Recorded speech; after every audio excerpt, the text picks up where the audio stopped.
ఈ ఏదైతే మొన్న సిఐఏ సదస్సు సందర్భంగా ఏమేమి కంపెనీలు ప్రయోజనం చేకూరుతాయి, ఏవి అనుమానాస్పదం అన్నది ప్రస్తావించా. ఆ రోజున రహేజాకి భూమి అన్నప్పుడే చెప్పా.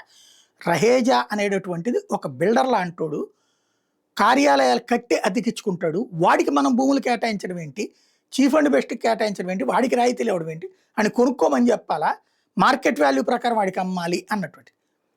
ప్రభుత్వం పట్టించుకోలేదు.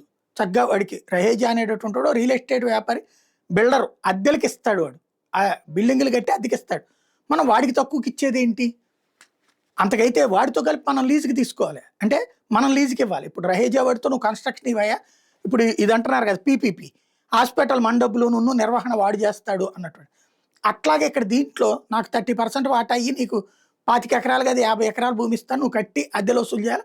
ఆ వచ్చిన డబ్బులోంచి నాకు 30% రాష్ట్రానికి ఇవ్వమంటే రాష్ట్రానికి నిరంతర ఆదాయం కింద ఉంటుంది. అలా కాకుండా వాడికి భూములు ఇచ్చేసి చీఫ్ అండ్ బెస్ట్కి ఇచ్చేసేసి వాడికి దోచిపెట్టడం వల్ల రాష్ట్రానికి ఒరిగేది ఏంటి అంటే, వీళ్ళు చెప్పేది ఏంటంటే వాడు బిల్డింగ్లు కడితే సాఫ్ట్వేర్ కంపెనీల వాళ్ళు వచ్చి డైరెక్ట్గా అందులో అద్దెలకు దిగుతారని.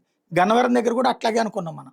ఇదివరకు హెచ్ఎస్బిసి బిల్డింగ్ ఎందుకని ఖాళీ అయిపోయింది, తర్వాత ఇప్పుడు వేరే వాళ్ళకి ఇచ్చుకున్నాం. కానీ దాని మీద ఏమైంది, ఇదివరకు అది ఉన్నప్పుడు అద్దెలు వచ్చేది కదా.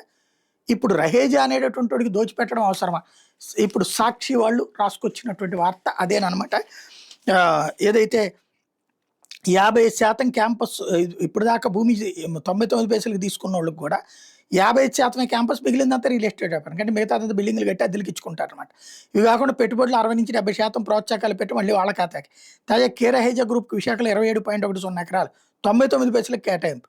ఇందులో 45% భూమిలో రియల్ ఎస్టేట్ వ్యాపారం చేసుకోవడానికి అనుమతి. బెంగళూరుకి చెందిన సత్వాక్ 1500 కోట్ల భూమి 45 కోట్ల కేటాయింపు. మధురవాడలో 30 ఎకరాల్లో 50% రియల్ ఎస్టేట్ చేసుకోవడానికి పచ్చజెండా. కపిల్ చిట్సు బీవీఎం ఎనర్జీకి 30 ఎకరాలు, అందులో 40% స్థలంలో రియల్ వ్యాపారం. ఏఎన్ఎస్ఆర్కి మధురవాడలో 10 ఎకరాల కేటాయింపు. రియల్ ఎస్టేట్ సంస్థ వర్సాక్ కార్చౌక్గా భూములు ఇస్తూ గతంలో మంత్రివర్గ నిర్ణయం. ఇది ప్రొజెక్ట్ చేసుకొచ్చింది సాక్షి.